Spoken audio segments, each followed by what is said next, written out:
just finished up making the cutest pumpkin candle, and I made it with only 2 things.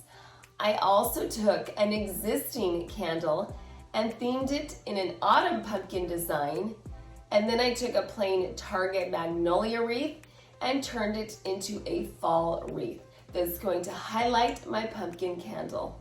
My video today is sponsored by Cricut. All of the wonderful fall decor is hitting the stores right now, and one of the things that I love shopping for are the seasonal candles. This year I thought I am going to make my own.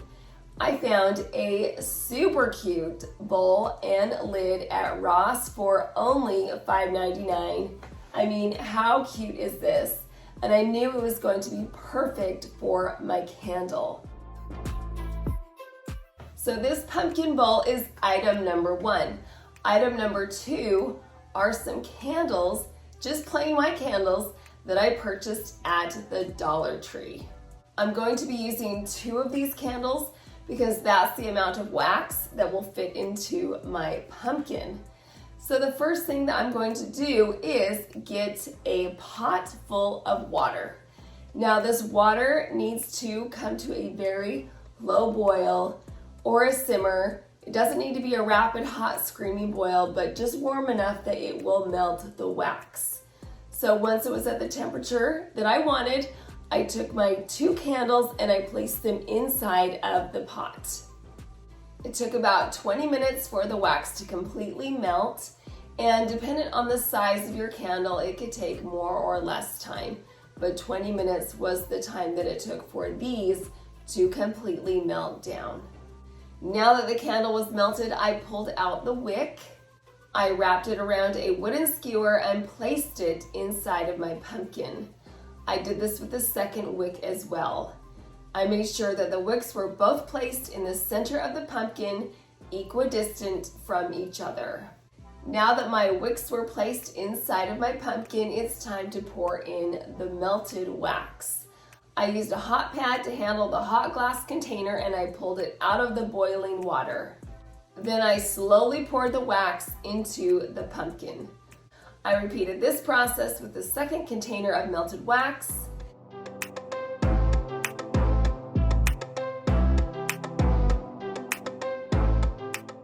Now we just wait for the wax to cool down and solidify. It took a couple of hours before I felt like I could handle the container safely. So let it dry for a little while, a couple hours should do the trick. And then I took some kitchen scissors and I snipped off the excess wick and trimmed it to the correct size.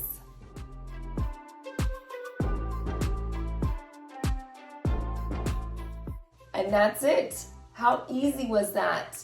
Now you could add some essential oils or some kind of scent to your wax if you wanted to. I didn't have any fun fall scents, so I just left mine plain. But I feel like my whole candle making world has just been opened up by doing this project. You could take any heat-safe bowl and turn it into a candle. You could do this for so many different seasons. You could theme it to almost anything. If you had some extra bowls lying around the house, this is a great way to upcycle them. I guarantee you'll be seeing me do this again at Christmas time. And how affordable was this? I spent $5.99 on the pumpkin bowl and $2 on the wax. So a couple of bucks. And I absolutely love the way that this turned out.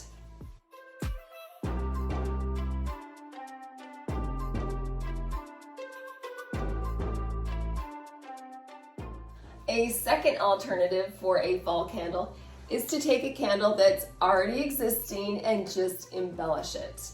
I found this candle at Walmart. It was $4.98 and it is a Mulled Cider scent, which is just so fall in my opinion. And I really love the yellowish orange color of the wax. It fits in perfectly with autumn. So first off, we're gonna take the silver lid and we're going to paint it gold. I'm also going to get a knob Now, these knobs were original knobs that were on my kitchen before I did the kitchen remodel, so I have a whole bunch of these left over. I took both of my pieces outside and I spray painted them in a Rustoleum gold spray paint. I sprayed them thoroughly in the paint and then I let them dry for 1 hour. I'm going to be using some clear Gorilla Glue to attach the knob to the lid. I put some glue on the circular base of the knob first and added it to the center of the lid. And then I added some glue to the knob itself and added it to the center as well. Now that the lid is completely transformed, we're going to add a beautiful detail to the glass part of the candle. In my Cricut design space, I hit New Project. I clicked on Images. In the search bar, I typed in Pumpkin Damask. Several options came up. I scrolled down and I selected this pumpkin. I hit Insert Images. It brought it to my design space and I wanted 3. So I hit Duplicate. So I had 3 pumpkin designs. And then I put them, as you can see, I put them right next to each other so that eventually it would create one large design. Once it was all put together, I selected them all and went down and welded it together. At this point, I could size it to the size I needed, so I selected it, I hit the unlock button, and then I typed in the size that would fit on my candle. Once it was done, I hit Make It, and it sorted it. And I'm going to be doing it without a mat, because I am going to be using a smart vinyl, a white permanent smart vinyl. So I selected Smart Vinyl Permanent, and then I hit More on the Pressure. I loaded it into my Maker 3 by hitting the flashing arrow button. It measures out your material first to make sure you have enough. Once it's done, I hit the flashing play button, which began the cutting process. When it was all finished, I hit that flashing arrow button again, and then it released my material and I hit Finish on the computer. I weeded away the excess vinyl from my pumpkin design. Then I added the transfer tape to the top.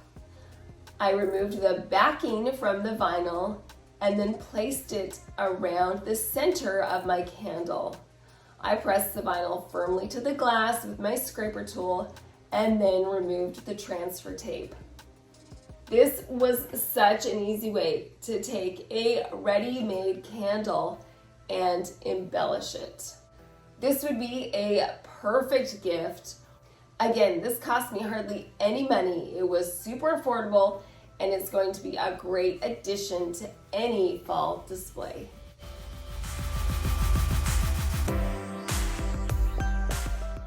I love looking through the Target dollar spot. They always have some great treasures there. One of the treasures that I found recently was this Magnolia leaf wreath. It was only $3, and I'm going to transform it by painting some of the leaves gold. Now, I couldn't pull off the individual leaves because of the way they were attached to the wreath. So what I did was I got some butcher paper and I wrapped it around the parts of the wreath that I did not want to be spray painted gold. I pulled the leaves that I did want to be painted gold through the butcher paper and then taped the butcher paper around the stem. I took my wreath outside. I sprayed the exposed leaves in the same gold Rustoleum spray paint that I used for my candle lid and knob. I sprayed the leaves thoroughly, making sure they were completely covered in the gold paint.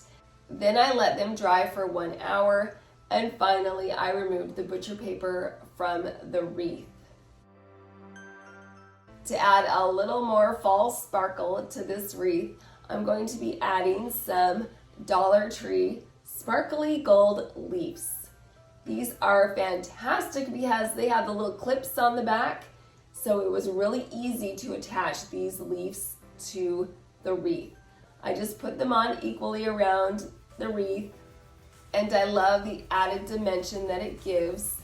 The final addition is going to be adding a cream satin bow to the wreath, and I added some fun, sparkly pumpkins to the tails. In my Cricut design space, I hit New Project. I went to Images. In the search bar, I typed in pumpkin. Several options came up. I scrolled down and I selected this pumpkin right here and hit Insert Image. It brought it to my design space. I selected it and then I welded it together to make one solid pumpkin. I selected it again and sized it to the size that would fit on my ribbon tails. And then I hit duplicate, so I had 2. Then I clicked Make It. It sorted it, and I'm going to be doing on the mat. And then I clicked Continue. My material is going to be a Smart Iron-On glitter.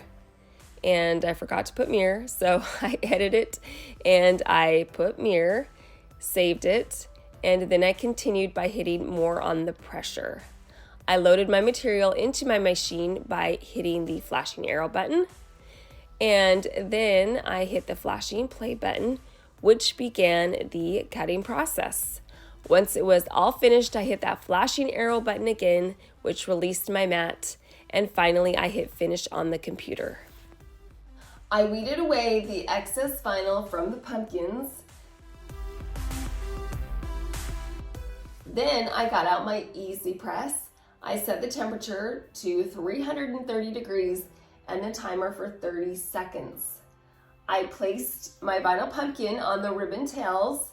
I made sure the protective coating was on top.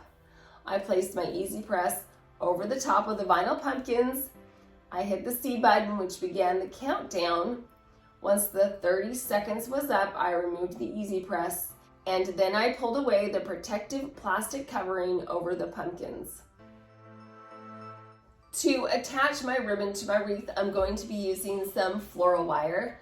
I got a pair of wire cutters and I cut a segment of this floral wire, and then I poked it through the center of the knot on the bow, twisted it around the bow to secure it together, and then I attached the floral wire and the bow to the wreath. Now that the wreath is all done, I'm going to add my pretty little pumpkin to the center.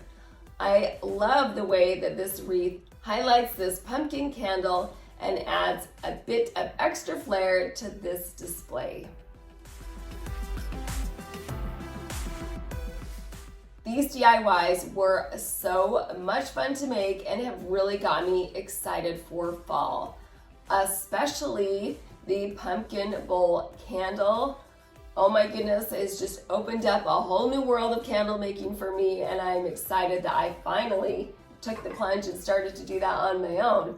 So I hope that you got some inspiration today and that some of these ideas resonate with you and that you'll feel confident making a couple of these fall DIYs for yourself. I appreciate you stopping by. Thank you so much for watching.